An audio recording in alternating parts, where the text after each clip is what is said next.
जय गुरुदेव, जय महाकाली। आप सभी साधकों का जय महाकाली ज्योतिष केंद्र के आपके अपने चैनल पर स्वागत है। आज धन संबंधित एक जबरदस्त प्रयोग, धनेश्वरी सिद्धि जिसे सिद्ध हो जाए, सिर्फ उसको जीवन पर्यंत की बात नहीं है, पीढ़ी दर पीढ़ी काम आएगी। यानी आने वाली पीढ़ियों के लिए भी पर्याप्त धन प्राप्ति के रास्ते खोलती जाएगी और भाग्योदय करती जाएगी। ऐसी धनेश्वरी सिद्धि यानी धनेश्वरी को आबद्ध करना, जो धन की ईश्वरी है उसे ही आबद्ध करना। आबद्ध करने का मतलब है समेट कर, पकड़ के पास में रख लेना। जैसे कीलन प्रयोग होता है, चेटक प्रयोग होता है, बंद प्रयोग होते हैं, आबद्ध प्रयोग होता है, वैसे ही धनेश्वरी प्रयोग है और बहुत प्रभावी है। देखो, जीवन में कुछ चीजों को समझ लो। आप चाहे किसी भी व्यापार व्यवसाय में हो और वो अगर ढंग से नहीं चल रहा हो, लेकिन आप लगातार अलग अलग लक्ष्मी साधनाएं कर रहे हैं, आपने मुख्यतः 7, 8, 10 लक्ष्मी साधनाएं अच्छे से कर ली, उसके बाद आप कीलन प्रयोग, बंद प्रयोग, चेटक प्रयोग, आबद्ध प्रयोग करते हैं, वो लक्ष्मी आपको अवश्य सिद्ध होगी। आप छोटा सा भी प्रयोग करेंगे उसके बाद तो आपको तुरंत लाभ होगा। आप किसी भी व्यापार व्यवसाय में उतर जाए, आप कभी भी हानि नहीं उठाएंगे, लाभ ही होगा, फायदे में ही जाएंगे अगर वो काम आपकी मेहनत से जुड़ा है। अब बहुत से लोग सोचे कि हम ये कर लें और लॉटरी जुआ खेलें और उसमें सफलता मिले, उसकी गारंटी नहीं है। हालांकि मिलता है, उसमें भी लाभ मिलता है शेयर मार्केट से लगा के उन चीज़ों में, लेकिन उस चीज़ का वो नहीं है, क्योंकि ये चीज़ें मेहनत से जुड़ी हुई हैं। आप मेहनत से संबंधित कोई भी, तो आपकी दुकान है वो नहीं चल रही है और आपने इस प्रकार प्रयोग कर लिए हैं, वो चलेगी, आपके व्यापार व्यवसाय में वृद्धि होगी। और ये कोई लिखी पढ़ी बातें नहीं बोल रहे हैं, ये हमारे प्रैक्टिकल अनुभव हैं। जिन लोगों की दुकानें नहीं चल रही थी, व्यापार व्यवसाय ठप पड़े थे, ऐसी स्थिति थी कि जब हमें फ़ोन लगाया तो बोले गुरुजी पता नहीं कितने दिन निकाल पाएंगे, अब तो बोले परेशान हो गए। तो उन लोगों की भी चलने लग गई, उनके भी काम चलने लग गए, गाड़ियाँ लाइन पे आ गई।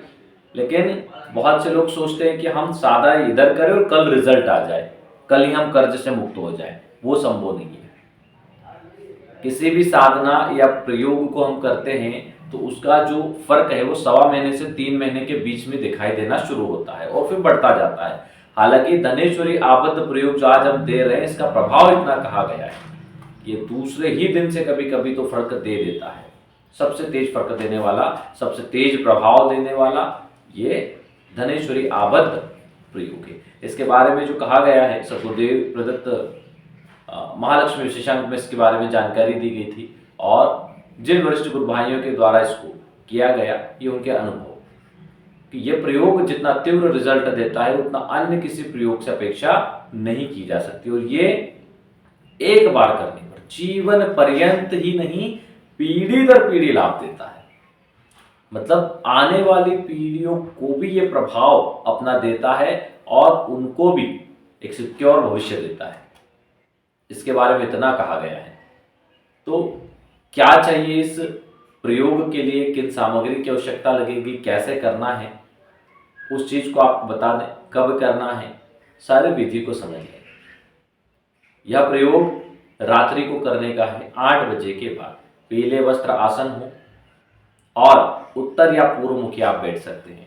पवित्रीकरण आचमन करने के बाद एक घी का दीपक प्रज्वलित करें। गुरु जी और लक्ष्मी जी की फोटो स्थापित करें, गणेश जी की फोटो या प्रतिमा स्थापित कर पहले उनका पूजन कर दें।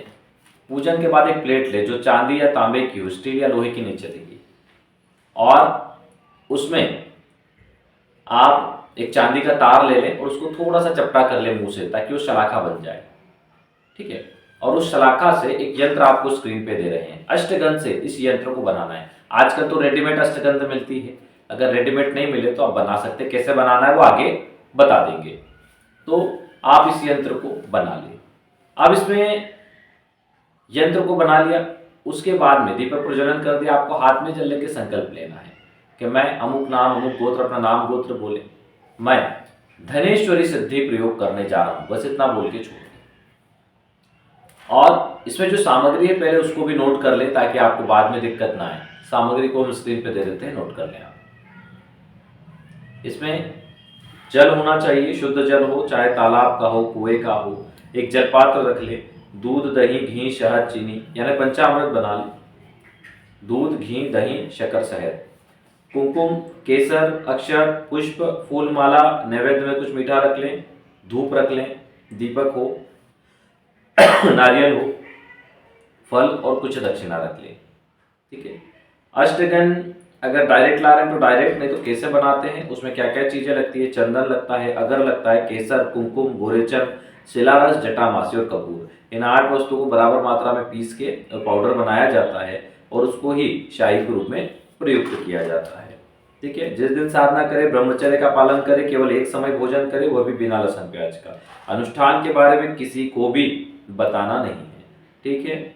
इसमें एक 4x4 यानी 4-4 इंच, 4 इंच चौड़ा, 4 इंच लंबा कागज का टुकड़ा ले, इसे 41 टुकड़े तैयार कर ले और उनको अपने पास पहले ही रख ले।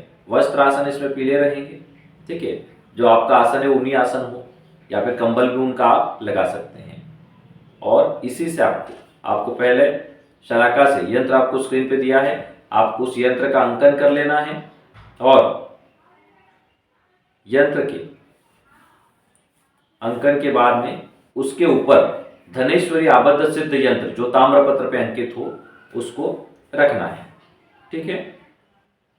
उसको रखकर, क्योंकि ये बड़ा प्रभावी यंत्र है, एक यंत्र तो हमने आपको दिया है धनेश्वरी यंत्र, और धनेश्वरी आबद्ध यंत्र अलग जो इसके ऊपर रखा जाएगा, यानी धनेश्वरी को जो आबद्ध कर लेगा। ठीक है। समझ गए होंगे आप क्या कहना चाह रहे हैं। इसको उसके ऊपर रखेंगे और फिर एक अलग पात्र में धनेश्वरी आबद्ध यंत्र को पहले तो आप पंचामृत से स्नान करवाएं, फिर जल से स्नान करवा के पुनः वहां पर आप जो आपने थाली में यंत्र बनाया उसके ऊपर इस यंत्र को रखें। ठीक है। तांबे या चांदी की थाली में यंत्र बनाएं, चांदी की सलाखा और अष्टगन से, और उसके ऊपर फिर इस यंत्र को पंचामृत से जल से स्नान कराने के बाद रख दें। उसके बाद इस यंत्र के ऊपर धूप दीप दिखाएं। ठीक है। नारियल समर्पित करके साइड में रख दें, भोग लगाएं और कुमकुम, चावल, अक्षत आदि से पूजन करें। और हर क्रिया को करते समय आप मंत्र को जरूर बोलेंगे। कौन सा मंत्र, वो भी स्क्रीन पे दे देते हैं। ओम धनेश्वर्ये आगच्छ आगच्छ आबद्ध आबद्ध सिद्धये नमः। इस यंत्र को बोलते हुए आपको उस पे कुमकुम चावल जल आदि कुमकुम चावल आदि चढ़ाना है। ठीक है। अब इसको अपने प्राणों से जोड़ना होता है। उसके लिए क्या करें, उल्टा हाथ जो है लेफ्ट हैंड वो अपने हृदय पर रख लें और सीधे हाथ से कुछ पुष्प, गुलाब की पंखुड़ियां और अक्षत लेकर आपको धीरे धीरे मंत्र बोलते हुए 3 बार प्राण प्रतिष्ठा मंत्र बोलते हुए यंत्र के ऊपर चढ़ाना है। और जहां मम शब्द आया वो अपना नाम बोल दें। ठीक है। जैसे आंग रींग क्रोंग यांग रंग लंग वंग संग छंग हंसा सोहम मम प्राण, यह प्राण, तो मम की जगह अपना नाम जोड़ दें। ठीक है। वो भी स्क्रीन पे आपको दे देते हैं। प्राण प्रतिष्ठा का मंत्र जो है, जब आपकी प्राण प्रतिष्ठा पूर्ण हो जाए उसके बाद जो आपने कागज के 41 टुकड़े अलग अलग काटे हैं, उनमें से प्रत्येक टुकड़े को उसी चांदी की सलाखा और अष्टगन से धनेश्वरी यंत्र बनाए, जो आपने थाली में बनाया था ना, वो वाला यंत्र बनाए। ठीक है। 41 टुकड़ों पर बना लें और इन टुकड़ों को कुमकुम अक्षत से पूजन कर दे उसी प्रकार मंत्र बोलते हुए। और फिर वापस जैसे आपने पहले धनेश्वरी आबद्ध यंत्र और धनेश्वरी यंत्र की प्राण प्रतिष्ठा की 3 बार, इसी प्रकार इन 41 टुकड़ों को एक के ऊपर रख के इनकी भी प्राण प्रतिष्ठा करें, एक अलग प्लेट में रखे या उसी प्लेट में रख के भी कर सकते हैं। ठीक है। इस पूरे साधना काल में आपका दीपक कंटिन्यू जलते रहना चाहिए। ये होने के बाद में आपको धनेश्वरी आबद्ध स्तोत्र के 41 पाठ करने हैं। ये बहुत जरूरी है। इसमें आप ये ना सोचें कि हमसे गलती हो जाएगी, गलती भी हो जाए तो उसमें क्षमा होती है, कोई दिक्कत वाली बात नहीं, लेकिन करना जरूरी है जिससे कि ये प्रयोग सिद्ध हो जाए। इसमें अलग से कोई मंत्र जाप नहीं करना है, इसमें केवल आपको स्तोत्र पाठ करना है। जब आपका स्तोत्र पाठ कंप्लीट हो जाए उसके बाद ये 41 जो कागज के टुकड़ों पे आपने यंत्र बनाए किसी डिब्बे में पैक करके रख दे, अलग से पूजा स्थान या धन रखने के स्थान पर, और जो ताम्रपत्र पे अंकित यंत्र है उसको अपने पूजा स्थान में बना रहने दें। ठीक है। और उस यंत्र की 7 प्रदक्षिणा कर लें। अगर वहां जगह नहीं है तो उसको बीच में रख दें प्लेट को, और किसी बाजोट के ऊपर उसके आसपास 7 प्रदक्षिणा करके पुनः उसके स्थान पे स्थापित कर दें। बहुत प्रभावी है। इसमें धनेश्वरी जो आबद्ध स्तोत्र है वह भी बड़ा प्रभावी है, और उसके प्रयोग करने से उसको क्या करना है, 41 बार आप करेंगे तो सिद्ध हो जाएगा। फिर आपको कुछ नहीं करना है, आपको एक पाठ प्रतिदिन उसका करना है। अगर कर सकते हैं तो, गलती होगी नहीं होगी इस चीज को छोड़ दें। देखो कोई भी हमसे पूजा पाठ साधना हम करते हैं तो अंत में हम बोलते हैं मंत्रहीनम क्रियाहीनम भक्तिहीनम जनार्दनम यत पूजितम मया देवा परिपूर्ण तदस्मै आह्वानम जानम जानम उत्सर्जनम पूजा चेव न जानामि शम्यंता परमेश्वरी पापहम पापात्मा पाप सब पाप कर्मा त्राहि माम हे पार्वती नाथ सर्व पाप भव त्राहि माम मां जगदीश्वरी सर्व पाप भव त्राहि माम मां परमेश्वरी सर्व पाप भव। तो जब हम साधना में यह उच्चारण करते हैं तो क्षमा प्रार्थना तो हमारी हम कर ही रहे हैं आखिर में, तो भूल चूक तो होगी भाई। सफलता उसी को मिलती है जो प्रयास करता है, और जो प्रयास करता है वो गलती भी तो करेगा ना। अब गलती के डर से लोग प्रयास करना ही बंद कर देंगे क्या? तो आपको साधना सिद्धि के लिए प्रयास करना है। बहुत आसान है, लोगों को लगती बड़ी बड़ी चीजें, लेकिन बहुत आसानी से कर सकते हैं। जिसने लक्ष्मी को किलन कर लिया, आबद्ध कर लिया, चेटक कर लिया, बंद कर लिया, उसका जीवन कभी वैभव से खाली नहीं रह सकता, वैभव से परिपूर्ण रहता है। धनेश्वरी आबद्ध स्तोत्र भी आगे देंगे, उससे पहले आपको बता दें कि लक्ष्मी की अलग अलग क्रियाओं को जब आप कर लेते हैं और इन क्रियाओं में आगे बढ़ते हैं, जैसे आप बहुत से लोग बोलते हैं कि 10 महाविद्या में तारा जो महाविद्या है वो धन की देवी है। और अगर आपको बहुत बड़े स्तर पर धनपति होना है तो सबसे पहले आपको इन आबद्ध कीलन सारी प्रक्रियाओं से गुजरना होगा। उसके बाद आपको षोडशी दीक्षा लेनी चाहिए। जो आपके गुरुदेव हों, जो तंत्र के क्षेत्र में हों, वो षोडशी दीक्षा अगर देते हों तो उनसे षोडशी दीक्षा लेकर आप माँ बाला त्रिपुर सुंदरी की पहले दीक्षा लें, और बाला त्रिपुर सुंदरी की दीक्षा लेकर आप उनके 4 लाख मंत्र जप का अनुष्ठान करें और दशांश करें। 4 अनुष्ठान होने के बाद में आप उनसे षोडशी दीक्षा लें और उसके 16 लाख मंत्र जप अनुष्ठान करें। आगे बताएंगे इनका क्या फायदा है। और जब ये कंप्लीट हो जाए तो उनसे राजराजेश्वरी दीक्षा लें, उसके 21 लाख का अनुष्ठान, और उसके बाद में ललिता महात्रिपुर सुंदरी की दीक्षा लेकर उनके अनुष्ठान करें। अब 4 अनुष्ठान क्यों? जब आप बाला त्रिपुर सुंदरी माता का अनुष्ठान करते हो तो आपको धर्म पद पे एडिक्ट कर देती है, कभी भी आप भटकोगे नहीं। कई बार आपने देखा होगा लोग अच्छी लाइन से जाते जाते भटक जाते और सब कुछ खत्म हो जाता है। यह भटकने नहीं देगी, यह धर्म पे एडिक्ट कर देगी आपको। आप धर्मात्मा होते हुए धर्मान हो और संपन्न होगे और हर इच्छा को पूरी करोगे। ठीक है, तो धर्म हो गया। अब भाई बात आई अर्थ की, अर्थ मतलब धन संपत्ति की। तो जब आप षोडशी साधना करोगे तो आप देखो आपके 1 लाख मंत्र के अनुष्ठान के बाद ही आपको रिजल्ट कुछ ही समय में 2-3 महीने में रिजल्ट दिखना शुरू होंगे और आप कई रास्ते मिलना शुरू हो जाएंगे। और आप जैसे जैसे इसके अनुष्ठान बढ़ाते जाओगे 1 साल, 1.5 साल, 2 साल में आप कहां से कहां पहुंच जाओगे। घर नहीं है, घर मिलेगा, गाड़ी नहीं है, गाड़ी मिलेगी, भूमि भवन नहीं है, वो मिलेंगे, पति पत्नी में टकराव है वो दूर हो जाएगा, मतलब जीवन एकदम संतुष्ट हो जाएगा। धन संबंधित तो परिवार संबंधित सारी समस्याओं का निवारण हो जाएगा। यह है षोडशी देवी का प्रभाव। अब आपने 16 लाख अनुष्ठान कंप्लीट कर लिए, 16 लाख मंत्र कंप्लीट कर लिए। उसके बाद में आप 16 लाख मतलब 1.25 लाख के 16 अनुष्ठान करें और उसका दशांश करें। हर अनुष्ठान के बाद दशांश विधिवत करें। अब उसके बाद आप राजराजेश्वरी दीक्षा लेते हैं और उनके 21 लाख मंत्रों का अनुष्ठान करते हैं। राजराजेश्वरी क्या देती है? ये धन से ऊपर देती है, प्रतिष्ठा देती है। कोई बड़ा पद देगी, विधायक, मंत्री या गांव के मुखिया बने, जो भी हो, कोई ना कोई पद प्रतिष्ठा जरूर देगी। समाज में वरिष्ठ पद, बहुत बड़े पद पे चले जाए, बड़े बड़े लोगों से आपके टर्म्स होंगे, बड़े लोगों में उठना बैठना होगा, हर कोई आपका सम्मान करेगा। तो ये राजराजेश्वरी आपको बहुत उच्च स्तरीय पद, सम्मान और बड़ी संपत्तियां दिलाएगी। तो क्या हो गया? काम पूर्ति हो गई। ठीक है, अब क्या होगा? आप अंतिम जो चरण की दीक्षा लेते हैं वो है ललिता महात्रिपुर सुंदरी दीक्षा। तो उससे क्या होगा? उससे मोक्ष प्राप्ति के द्वार खुल जाएंगे। तो क्या हो गया? पहला धर्म, दूसरा अर्थ, तीसरा काम और चौथा मोक्ष। धर्म, अर्थ, काम, मोक्ष की प्राप्ति। चारों साधनाओं के सही अनुष्ठान जिसने कर लिए, जीवन में संपूर्ण इच्छाओं की पूर्ति करते हुए अंत में मोक्ष को प्राप्त होगा। क्या करते हैं बहुत से लोग? डायरेक्ट उनके जो गुरुजी होते हैं उनसे डायरेक्ट वो क्या करते हैं? ललिता महात्रिपुर सुंदरी दीक्षा ले लेते हैं।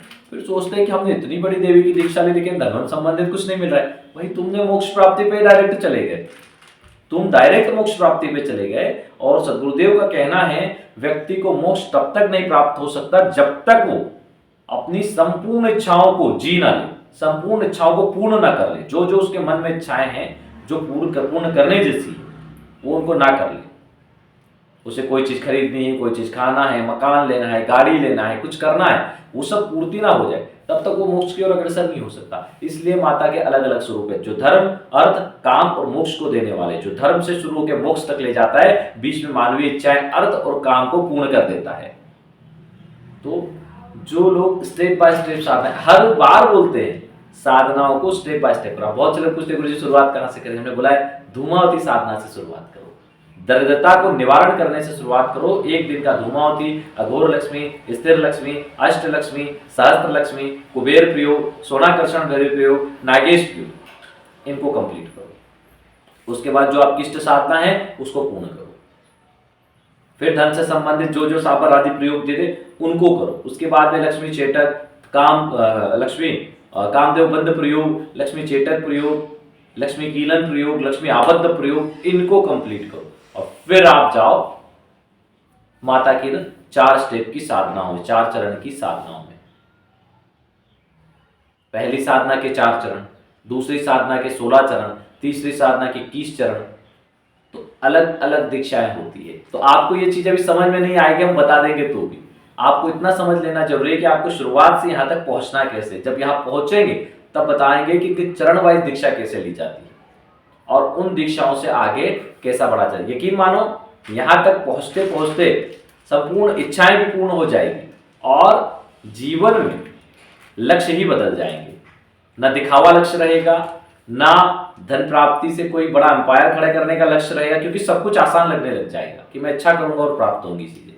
और केवल एक लक्ष्य होगा कि सिद्धि प्राप्ति हो, माता के दर्शन हो, मोक्ष की प्राप्ति हो। अपने और अपने पिछले पूर्वजों को उतारो, अपने आने वाली पीढ़ियां धर्मात्मा और वो भी तरे। सिर्फ यही चीजें दिमाग में रहेगी, इसके अलावा कुछ भी नहीं। तो चीजों को अच्छे से समझें तभी आप कर पाएंगे। कभी भी उठ गए, कोई भी साधना कर ली, उससे कुछ होने वाला नहीं। चलिए, जो लोग अपना कुंडली विश्लेषण आदि करवाना चाहते हैं, अपना नाम, जन्म तारीख, समय, स्थान नीचे दिए गए नंबर पे व्हाट्सअप करें। और स्कैनिंग वाले भी अपनी फोटो उस नंबर पे व्हाट्सअप कर सकते हैं। उसी नंबर पे शुल्क आदि जमा करके अपना पोस्टल जो फोटो है वो भेज दें, ताकि आपको पता चले आपके इष्ट देवी देवता कौन है, कौन सी साधना करनी चाहिए, भूमि भवन वाहन की प्राप्ति कब होगी, विवाह की क्या स्थिति रहेगी, इष्ट देवी देवता कौन है, नौकरी करें या व्यापार करें, कौन से दोष आदि है कुंडली में, उनके निवारण कैसे किए जाए, कौन से ग्रह योग कारक है, कौन से मारक है, उनके निमित्त क्या उपाय किए जाए। धनेश्वरी आबद्ध स्तोत्र आपको डिस्क्रिप्शन में दे रहे हैं। इस संपूर्ण स्तोत्र को आप अवश्य पाठ करें और इसके लाभ उठाएं। जय गुरुदेव, जय महाकाली।